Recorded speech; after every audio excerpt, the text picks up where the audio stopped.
This is Beyond the Byte, Joe and Abe, where we chat with folks from the cybersecurity community about their journey and their areas of expertise, looking to better understand what it means to be a good citizen and help us with our evolution as a cybersecurity vendor.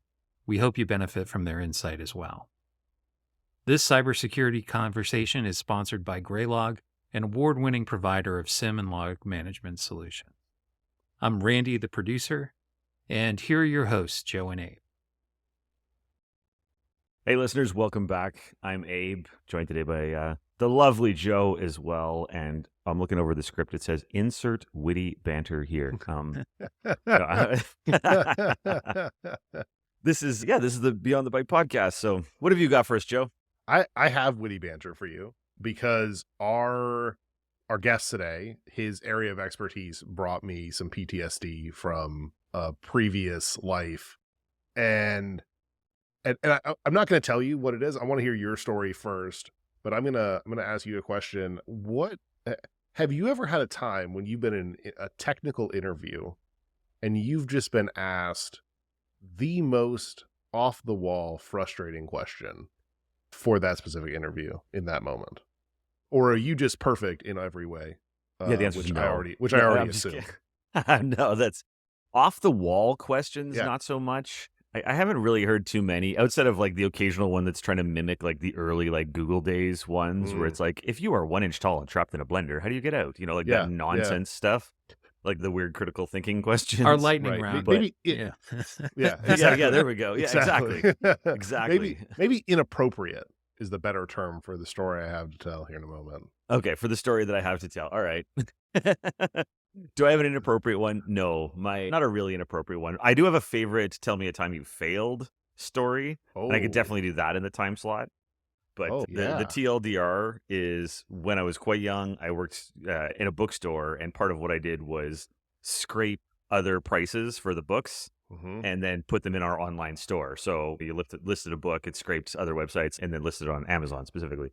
And this is very early days. We're talking years that start with a 1. So that script tool scraped the things, and then relisted our page. And I remember coming in one day over a weekend after sharing this script to try and get some feedback from peers, and coming in over a weekend, and we had like 5x our biggest sales ever in the store, but the till was like $300.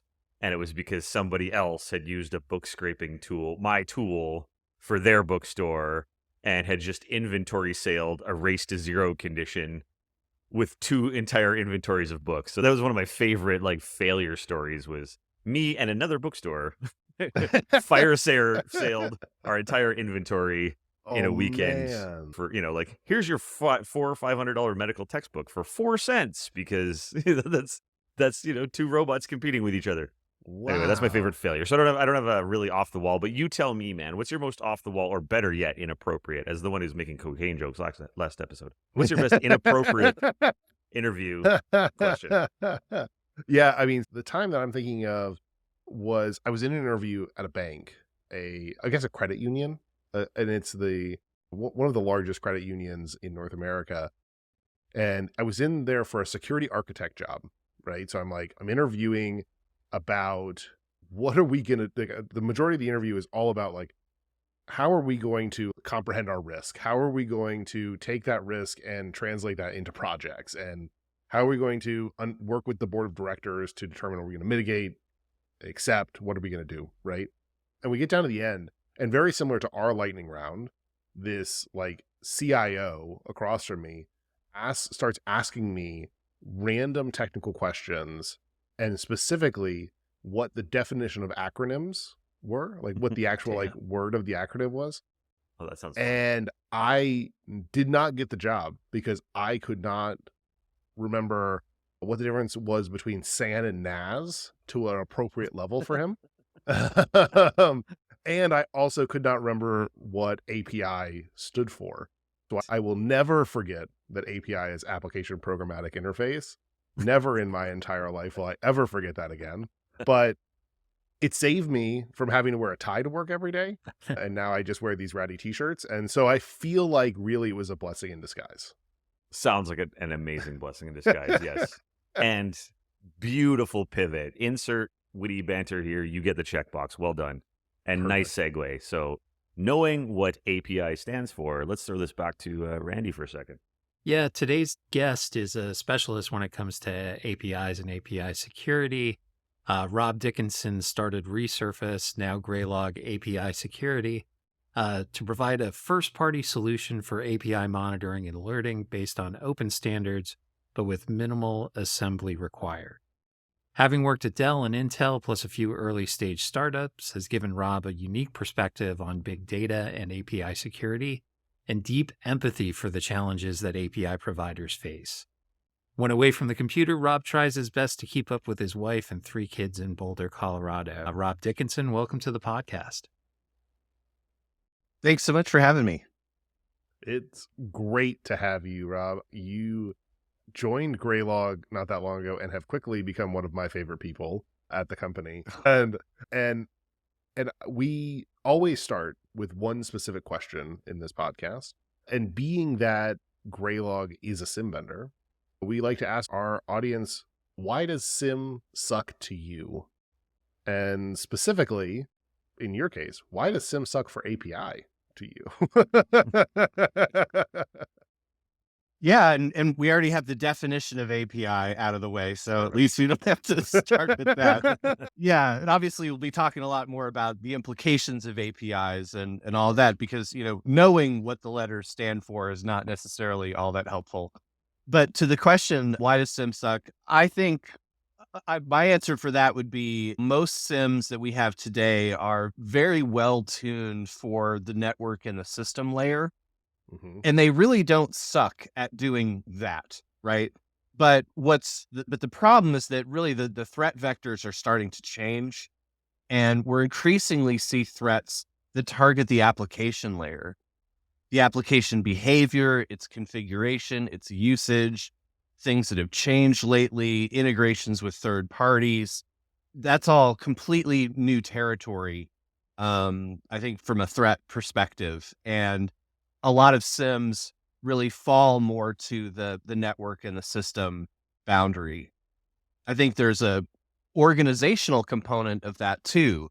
Security has traditionally more exclusively fallen to the network ops team or the security ops team.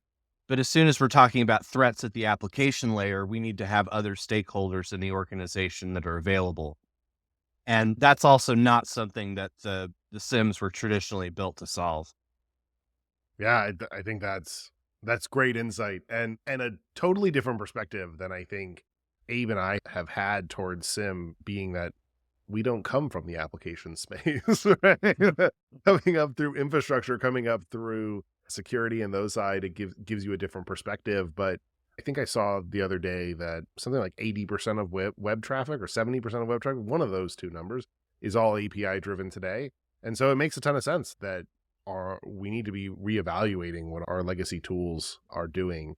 I appreciate that answer. I appreciate you placating me on this question that I have forced everyone to allow me to ask. But let's pivot into how you got here, right? You obviously didn't start in the security space. You started more in the application development space. But take us through a little bit of your journey. Add some color to that wonderful bio that Randy read for us. Yeah, happy to. So my previous company, which we sold to Quest Software, and we were part of the Foglight group at Dell, was all around web observability. So we were recording web traffic, we were recording web sessions, and the goal of that was to understand cases where the applications weren't working correctly, to be able to detect cases where the applications were breaking, and then also to have the recordings to troubleshoot the applications when you had questions about what they were actually doing. And a lot of the cases that we focused on in our early days were cases where 200 might be the response code, but it really didn't mean okay. There was something Right. else going wrong, right? And I think this is one of the first things about APIs and web technology and all this stuff that you really have to get your head around, is that we have standards for what's Mhm. supposed to happen.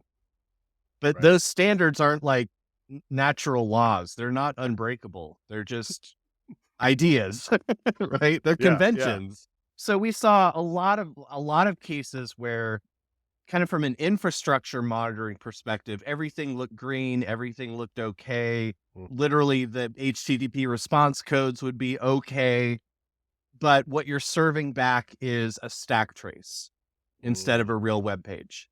Or what you're serving back is a quote for an airline ticket that's $2.50 when it was supposed to be $250. I mean, all those things that zip codes that end in zero and your logic says it's not a valid zip code.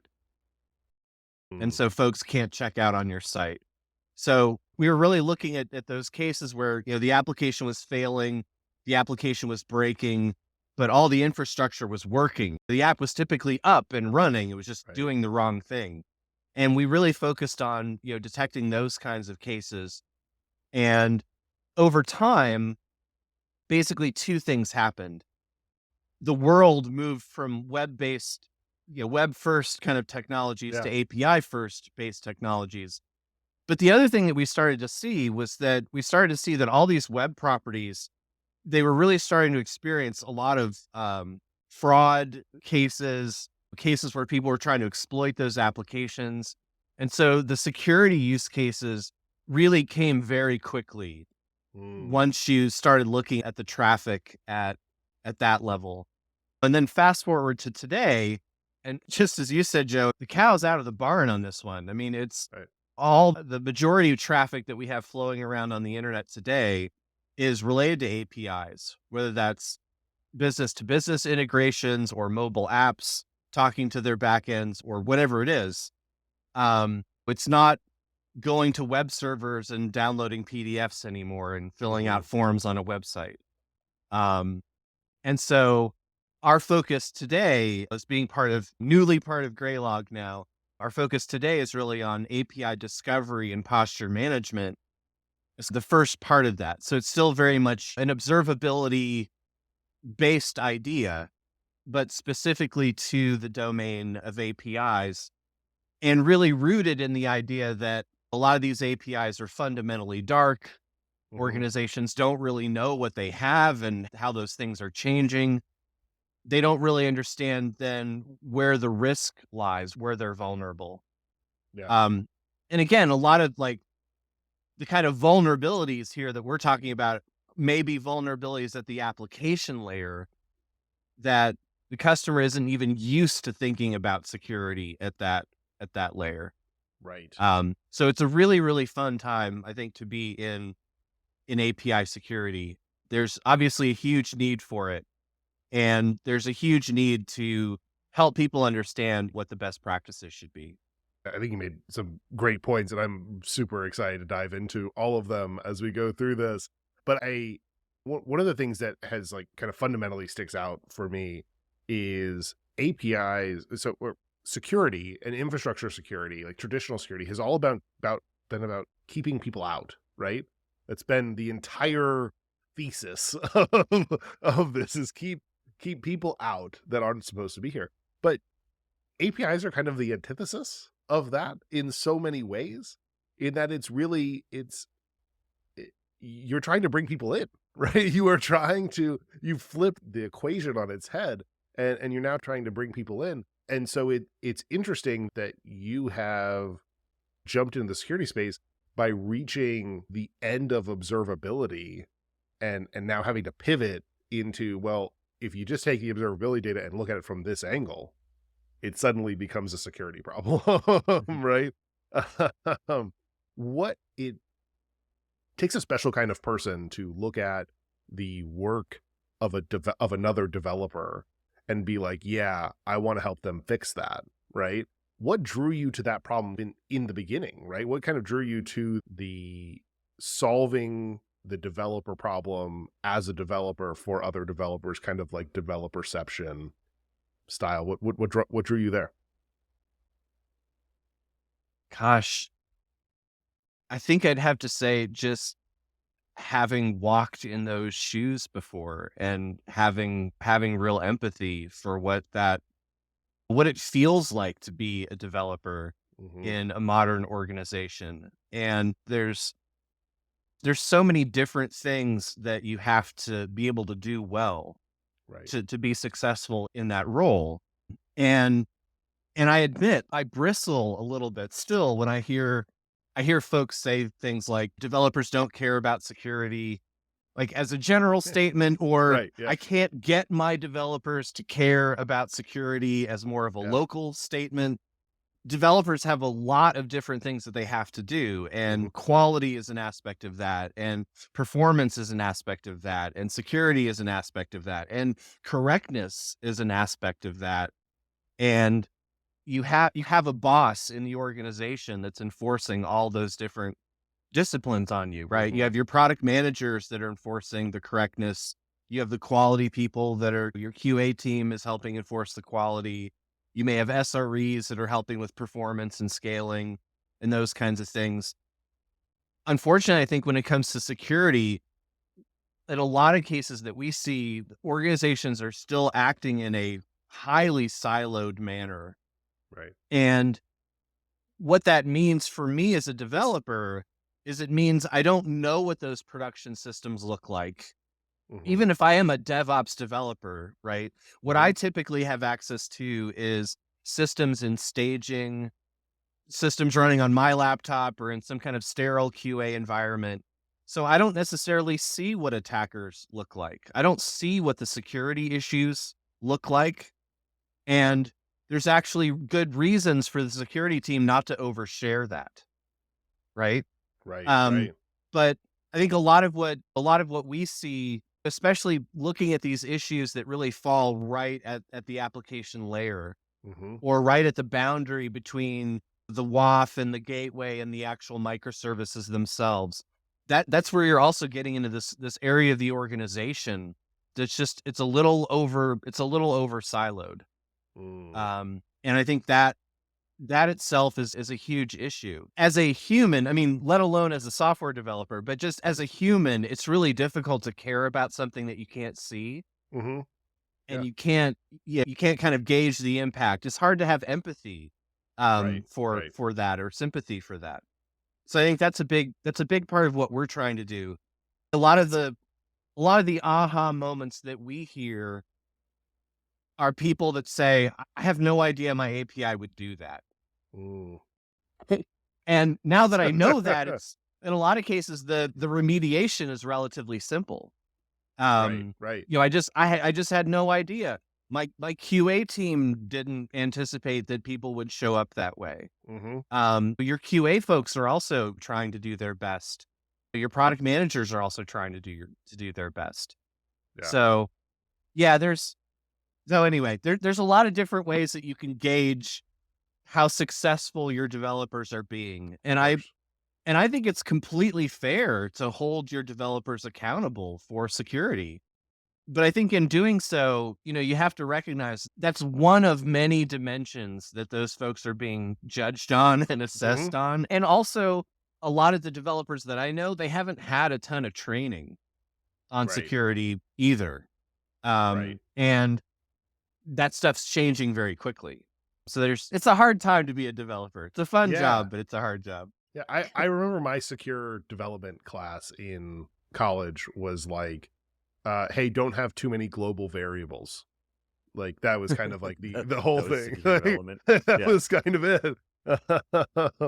That actually uh, kind of comes a little closer to what I was going to ask you about, Please. Rob. So I just like Joe, I want to dive into what you're doing because like what you've described is fantastic, and you're basically talking about a newer frontier in security. And so those of us that have been around for a little while, we remember everyone was admin flat network, no monitoring days, and you're bringing that all back. So like the nostalgia levels times 9,000. I love it. We're doing something new. We're doing something awesome. I want to follow you everywhere.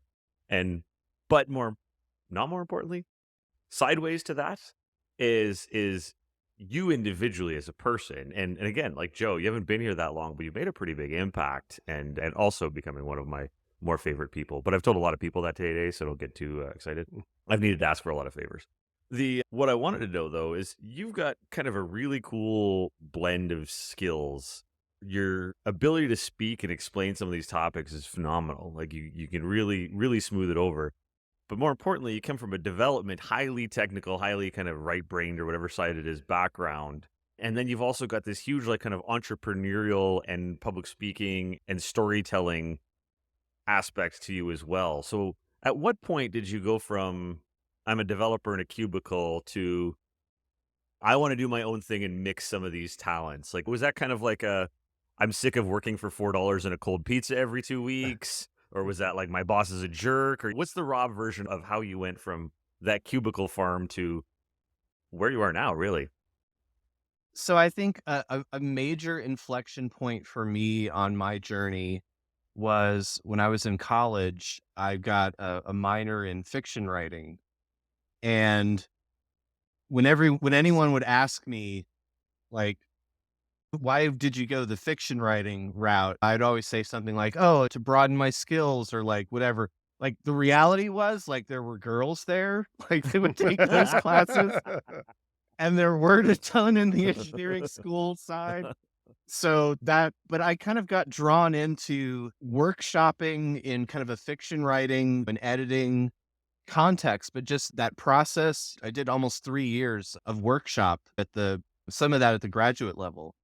And that's something that isn't really taught in engineering school, which is kind of an interesting thing, right? As much as we focus on individual performance in academics, every engineering team is a team sport. And so those skills became really important. And I don't know, I kind of stuck with that. I love the idea that you have to keep doing new things. You have to keep trying new things. You have to keep pushing yourself to take on new challenges. And so honestly, a lot of that stuff that you mentioned was more or less just jumping into it and seeing if you could do it versus maybe having that completely thought out and advanced and rehearsed and all of that. Yeah. I mean, sometimes you just have to go for it.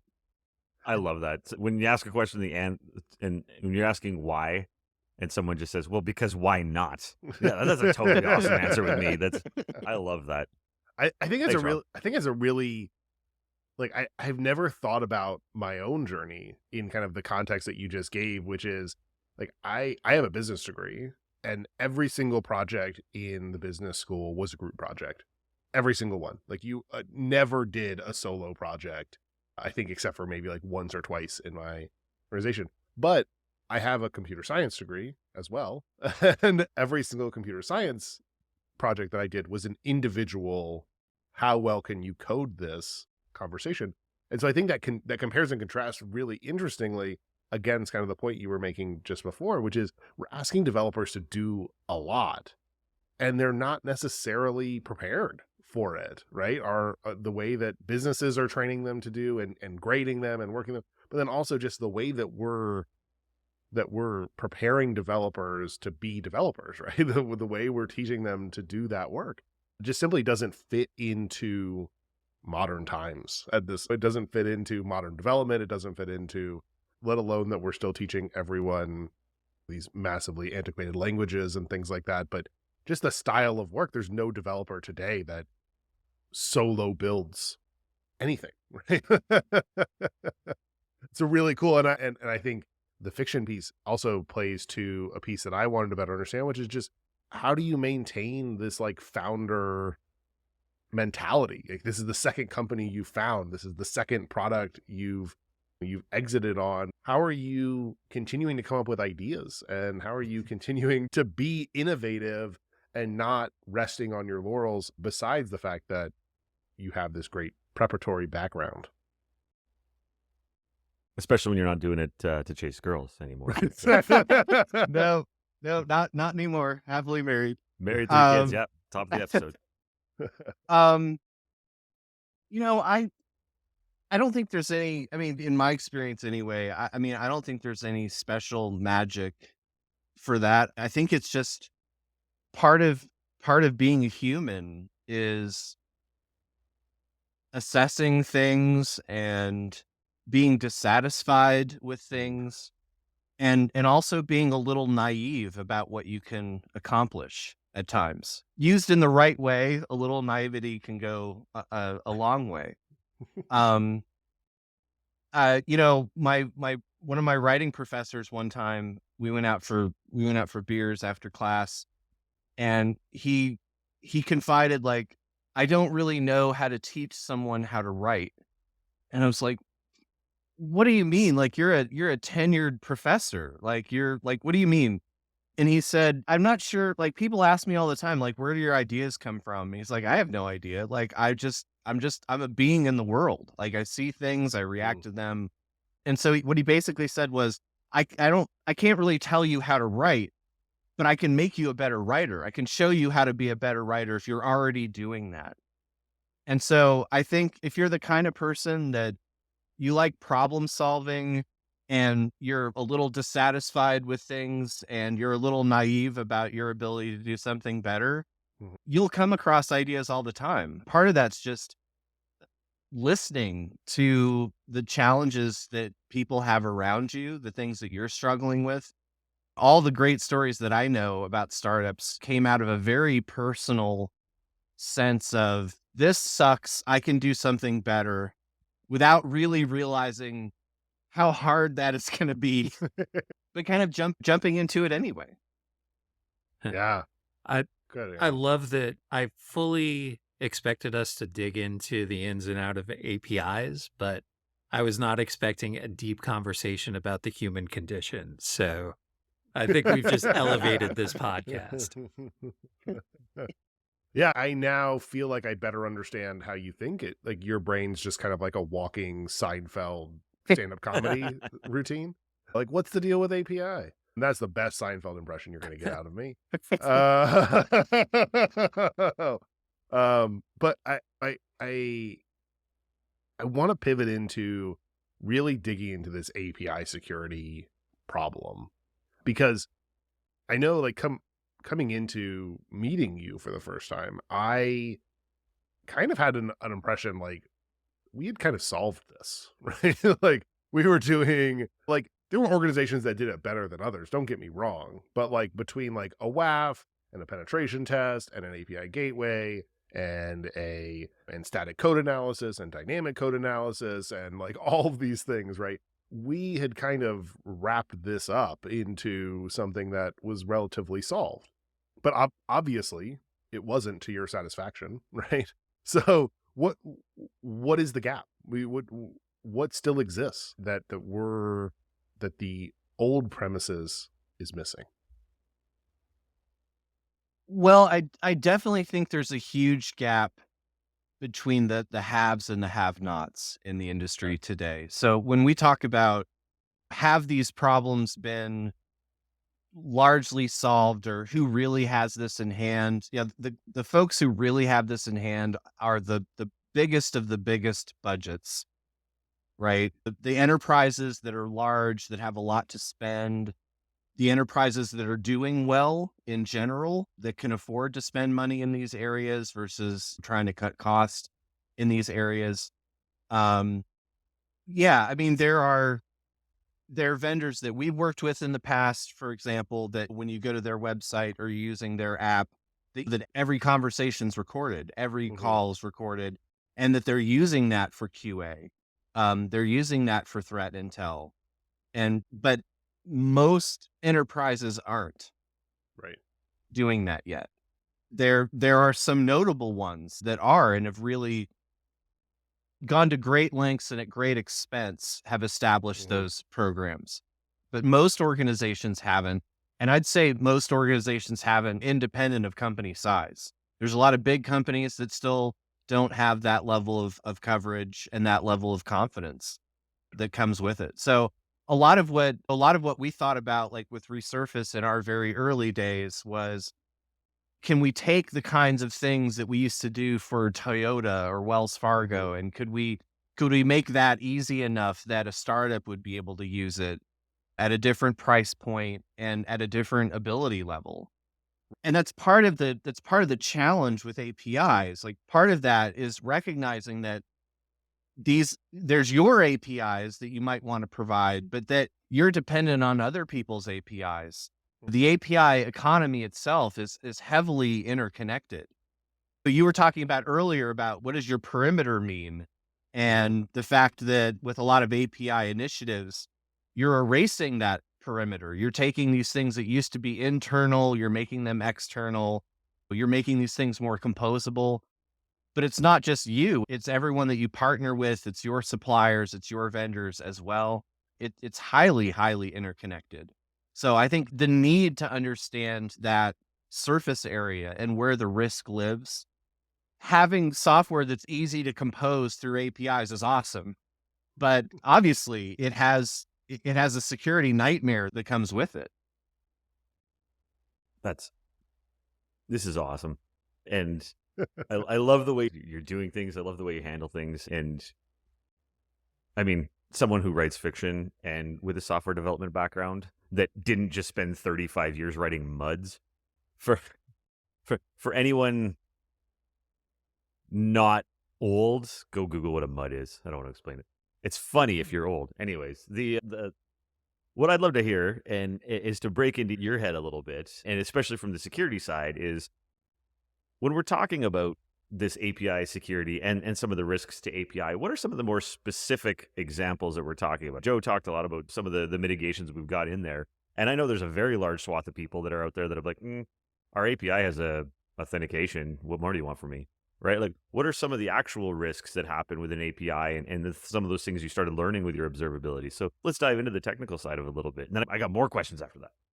Let's do, let's hear the technical side of it a little bit. Yeah, the biggest risks are people and complexity Okay. is what we see. So So the same is people, literally everywhere. literally Is that everything, right? People make mistakes, people get tired, people forget to follow the rules, all those kinds of things. And the complexity, again, just like we talked about, these APIs are heavily interconnected. There's the dependencies are a mile long. The complexity can be completely overwhelming. We're also talking about APIs that are fundamentally dark. Yeah, you can't just take your web browser and go to your company website and fill out an order form and see if you get the right email that comes. It used to be anybody in the company from the CEO on down could see if the website was working properly. Can you apply that same kind of thinking to your APIs? Not at all. A lot of what we've focused on,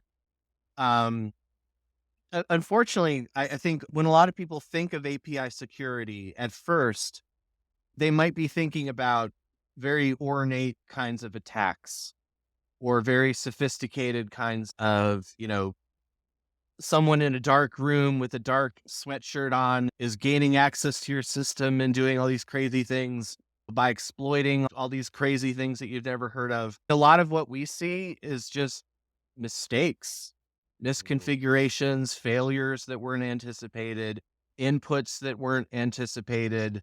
And I think when you look at a lot of the really bad breaches that have happened in the last few years, let's take the Optus hack in Australia as an example.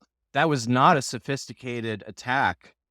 That was a case where the API wasn't authenticated properly because that was a mistake that someone made. It was supposed to be behind a gateway and it wasn't, was the story that I heard. I don't know if that's 100% true, but that may be oversimplifying. I think that's more the level I was trying to dig out of you. So when we say, okay, so we've got unauthenticated is one avenue. And now I think you described a whole bunch of different levels of information bleed and maybe capability bleed. So I shouldn't be able to put something where it goes and stuff like that.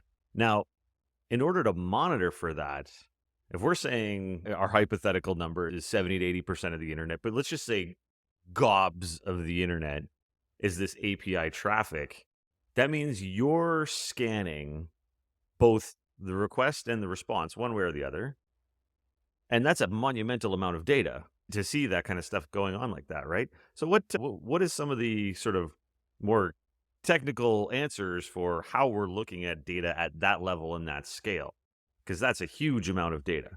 So how can we do that without, I don't imagine I can run this on a Raspberry Pi. So what kind of technologies am I using so it is feasible to run on something that isn't starting with the word quantum? What we're really talking about here is that we're applying big data tools and big data techniques to more of these specific domains. And I think you see this happen a lot, right? There's a lot of people that are applying big data techniques to marketing and lead gen and underwriting and real estate analysis, all kinds of things. And when I think about observability and what observability really means, the old days was you'd watch data on the network or you'd watch the applications, and what you would create out of it would be like a data flow model or a host availability model. But you basically would be downsampling all of that data to some kind of a model that you could actually work with that would fit in a database that you could fit on a single machine, right? And we did a lot of very smart and creative things back in the old days to create models that to try to represent what the real world actually was, right? Yeah. But when we take big data techniques, things like Trino and Iceberg, the technical underpinnings of what we're using, when you start to apply those tools and those techniques, you don't have to downsample all that data anymore. Just keep the data and work with the data. And kind of one of the ways to understand that is you can go to a baseball game and you can look at the scoreboard and you can see how many runs and hits there were in each inning, right? And that will tell you what happened during the game. Or you can actually watch the pitch by pitch action of the game. You can actually watch the game on TV. You can watch the game tape. That's a completely different level of understanding than just looking at the scoreboard, right? And the other thing about having that game tape is that you can go back and you can ask questions of the game tape that you didn't think of when you were watching the game in real life at the time, right? So that's the other thing that observability brings into this.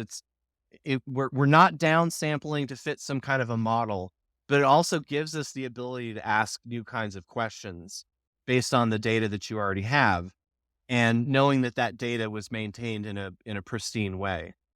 So that's really how you're getting over the cost piece of this, right? Like if we look back at what you were talking about earlier with the largest of the large organizations are doing this well, what they're really doing is throwing money at some large vendor and essentially just packing in the data and just eating the cost because the risk is high enough that they're not doing that.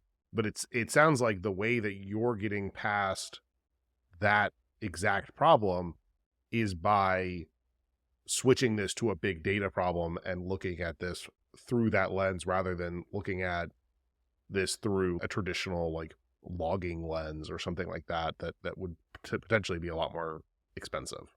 Is that fair to say? Yeah. Oh yeah, exactly. The big data technologies and platforms are cheaper and more available than they've ever been, right? They're on the verge of truly being commoditized. And just as you said, the largest organizations have spent a lot of money building those big data teams and building those internal systems out of those components to solve these particular problems. But I think what you're going to see more of in the future are domain-ready solutions that actually have those big data underpinnings in terms of how they were built. The same way that you see AI flowing into everything. There's AI for advertising and AI that reads CAT scans and AIs that do all these things. I think we're also going to see big data techniques and big data technologies embedded in all these domains. That's just not the one that's getting the headlines. The AI side is getting a lot more of the headlines. But if you think about it, like a lot of the folks that you hear about talking about AI, like those AIs are based on very large data sets. They're based on big data systems that is the data that those systems are being trained against. So there's a huge undercurrent still. I know that big data is kind of getting towards the tail of the hype cycle in terms of how much we hear about it and how much we talk about it. But the nice part about being on that side of the hype cycle is those technologies now are fairly abundant. They're fairly stable. They're getting cheaper and more flexible, Hmm. and more better and better geared towards domain specialization. It's an interesting compare and contrast that you just laid out of the hype cycle of big data. Like when I was in school, big data was really taking off. Like every program in the country was doing a data analytics, like a certificate or minor or something, right? But since then, call it like the fall of Hadoop, is we'll call it maybe. Um, it it has really kind of been silenced, but in so many ways has become substantially more useful, right? We've like finally understood the technology and are starting to make good implementations of it, right? As in contrasting that potentially with sim and the space that we've been in that the hype cycle is kind of over with sim, and in so many ways we're not getting better at solving the problem, right? Like contrasting that to big data where we're just continuing to get better, specialized things like that. Sim, we're not necessarily getting better. And so it's interesting to hear you talk about how the commoditization is actually making this technology simpler and making this more approachable and able to do what you're talking about doing with APIs, right? And really monitor those to a deep level. We talked a little about the technical piece. I also want to talk about the people piece of this, which is the apps ops war was won when they created a common enemy known as security. And so you don't, so like, okay, so you have these things that are happening in your organization. One of the biggest complaints I've heard from security leaders is, well, we found this vulnerability, but the developers refuse to fix it. They refuse to actually go and take it on. And that leads to the developers don't care about security, all of those kinds of things, right? What are we as security professionals doing wrong when it comes to helping to alleviate these problems within our organization that kind of fall in that gray area of joint responsibility between development and security? So as someone that has a background in development, but is still somewhat new to security, there are times where I feel like I have to wave off of saying like, how's the best way to build a security program? Like I have to acknowledge at times that I'm still somewhat new on that. But flipping that around, I think there's a huge lesson for security teams to learn from the interaction between QA and development. So I think QA and development in a lot of places is similarly in a semi-warlike relationship, right? And it's supposed to be. Right. It's supposed to be somewhat antagonistic. There's Mm, supposed to be a proper check and balance. And there's always going to be a little friction at that boundary, but right. a healthy sense of friction there is okay. What a good QA team will do is a good QA team will provide high value cases where all the details are attached. The behavior is very well characterized and Mm-hmm. quantified, and where the incident or the case that the quality team is raising is going to flow into the developer life cycle in a natural way. Right? The QA tester, they find a problem, they document the problem, they create a ticket. That ticket goes into a backlog. That backlog then gets scheduled into a sprint in the upcoming calendar that the developer is working on. And that's how you get a change done. So Mm. I like to ask the question when I hear a CIO or a CISO say something like, I can't get my developers to care about security. I like to press on that by saying, what does your process look like for creating a security incident that a developer actually has to go and fix? if there isn't actually a process to do that, or if the process is I sent an email and nothing happened, or I notified our CTO and nothing happened. Well, guess what? Like that never got scheduled into a sprint. Mm. There was never a ticket that got created out of that. Or if there was a ticket, did the ticket have enough information? As a developer, I've had lots of cases where you see the result of a pen test, for example, and you realize you don't have enough logging to understand what that pen test was actually triggering on. And so as a developer, you have to say, well, cool, I can see that the thing failed and I believe you, but I have nothing to go on or very little to Right. go on about how to actually reproduce that. So what am I supposed to do? You know, That I'm not a magician. that is such a great point in uh if you are a security professional wondering how you can get developers to care about security, maybe you need to be asking yourself, how can you care about development more and ensure that you're working with them in as a true business partner. In with that, I think Abe has our final That's question. it. That's exactly it. And I was gonna say, while you're handing out free advice, the next segment we're on to is what is some advice from you? So, what advice you, Rob? And you've got a very varied background on this. What advice would you give to other vendors in the cybersecurity space to be good citizens of this playground that we all play in? The surveys that we've done and the conversations that we've had, folks overwhelmingly cite knowledge of best practices as their Mm, biggest challenge.